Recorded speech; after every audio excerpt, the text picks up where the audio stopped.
वज़ीर आज़म शहबाज शरीफ अक़वाम मुत्तहिदा general assembly इजलास में आज शरीक होंगे। इस्लामी ममालिक सरबराहान के हमरा अमरीकी सदर से मुलाकात करेंगे। गाज़ा जंगबंदी से मुतालिक रोड मैप पर बात होगी। डोनाल्ड ट्रंप अरब और मुस्लिम ममालिक के रहनुमाओं को गाज़ा में जंग के बाद की गवर्नेंस और अमन से मुतालिक तजवीज़ पेश करेंगे। वज़ीर आज़म की साइड लाइन पर कई ममालिक के सरबराहान से भी मुलाकातें मुतवक्के। जुम्मे को जनरल असम्बली इजलास से खिताब करेंगे। वज़ीर आज़म शहबाज शरीफ की IMF हुक्काम से भी मुलाकात शेड्यूल।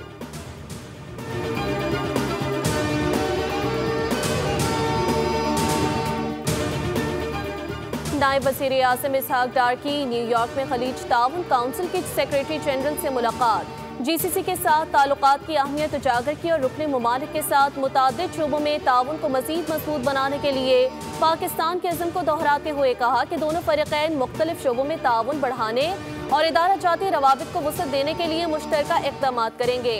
जनरल असम्बली के मौके पर नायब वज़ीर आज़म इसहाक डार और शामी सदर अहमद अल शारा में मुलाकात हुई, जिसमें दो तरफ़ा ताल्लुकात पर तबादला ख्याल किया गया। इसहाक डार ने कहा पाकिस्तान और शाम की दोस्ती को मज़ीद मजबूत बनाएंगे।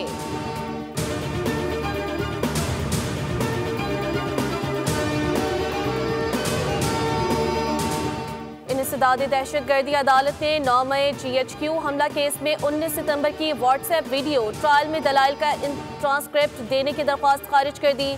वकला ने आज भी अदालती कार्रवाई का बायकॉट किया। बानी PTI को व्हाट्सएप लिंक पर अदालत में पेश कर दिया गया।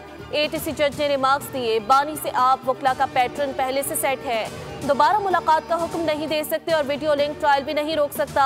वकील ने मौक़िफ़ इख्तियार किया, हम फेयर ट्रायल का मुतालबा कर रहे हैं। मुल्ज़िम अगर अपने वकील को नहीं सुन सकता या वकील अपने मौक्किल को नहीं सुन सकता तो ये फेयर ट्रायल कैसे है?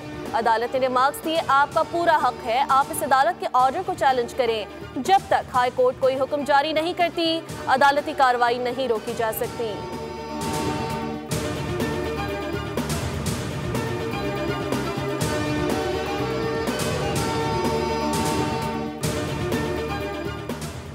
सत्ताईस सितंबर को बानी PTI के हुक्म पर जलसा कर रहे हैं। हम बड़ा जलसा करके साबित करेंगे कि लोग बानी के साथ खड़े हैं। हमारा मैंडेट चोरी किया गया, हम अपना हक हासिल करेंगे। वज़ीर आला खैबर पख्तूनख्वा अली अमीन गंडापुर कहते हैं इस मुल्क में जाले पर चे हो रहे हैं। बानी की पॉलिसी रही है कि मुज़ाकरात ही हल है। वफाकी हुकूमत का रवैया काबिल अफसोस है।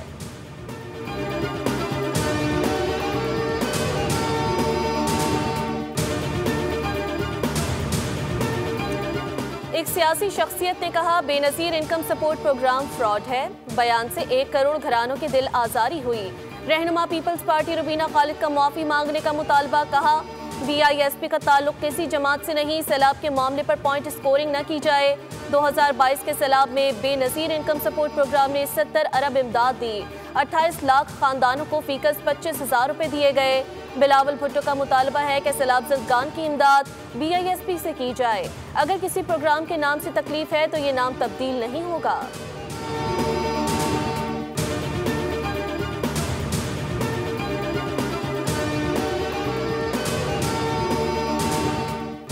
सैलाब मुतासरीन को बेनज़ीर इनकम सपोर्ट प्रोग्राम से मदद फराहम नहीं की जा सकती।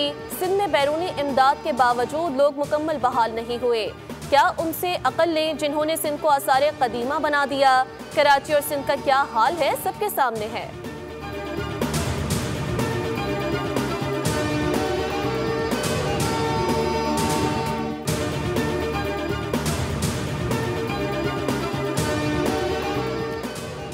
और IMF के साथ कर्ज प्रोग्राम के तहत अगली किस्त का मरहला मुज़ाकरात के लिए 25 सितंबर से 8 अक्टूबर तक दौरा पाकिस्तान शेड्यूल। पहले मरहले में तकनीकी और दूसरे मरहले में पॉलिसी सतह के मुज़ाकरात होंगे। वज़ारत ख़ज़ाना, तवानाई, मनसूबाबंदी और स्टेट बैंक के साथ मुज़ाकरात एजेंडे का हिस्सा। FBR, ओगरा, नेपरा और दीगर इदारों और वज़ारतों से भी मुज़ाकरात होंगे। सैलाब मुतासरीन को फंड्स मुंतकली और बिजली बिलों में रिलीफ वर्किंग का हिस्सा है।